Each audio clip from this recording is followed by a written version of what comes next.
वाल्मिक कराड हा तुरुंगामध्ये असला तरी त्याच्या टोळीमधले काही जण बाहेर आहेत, शेतकऱ्यांना दमदाटी करतायत असे आरोप आता होऊ लागले।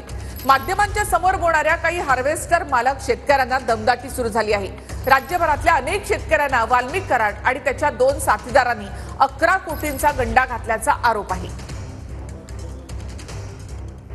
आता काय मारल्यामुळे का ते त्यांनी फोन उचलवा तयार नाही आणि आता ही बाकीचे कोण म्हणजे तुम्ही तिथून घेऊन जावा म्हणलो आम्ही आणलो। मला काय म्हणायचं ठीक आहे त्याला समोर तर या ना 82 लाख रुपये अण्णा त्यांनी आता येणार नाहीत समोर, कारण का तुम्ही त्यांनी पहिलेच यायला भेट होते 2 दिवस। आता मग याच्यात आमच्याच कशाला कापड वाजवणार नाही अण्णा आम्ही कशाला वाजवू, मी लहान माणूस आहे। नाही आम्ही मेजर दिले, आम्ही म्हटलं की तुम्हाला पहिल्यापासून मला मेजर पैसे हे काय काय बरोबर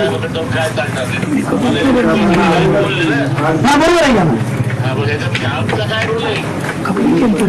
पण तुम्ही 141 दिले आणि तुमच्या पीएने लिस्ट दिली आहे। कांबळे कांबळे अण्णा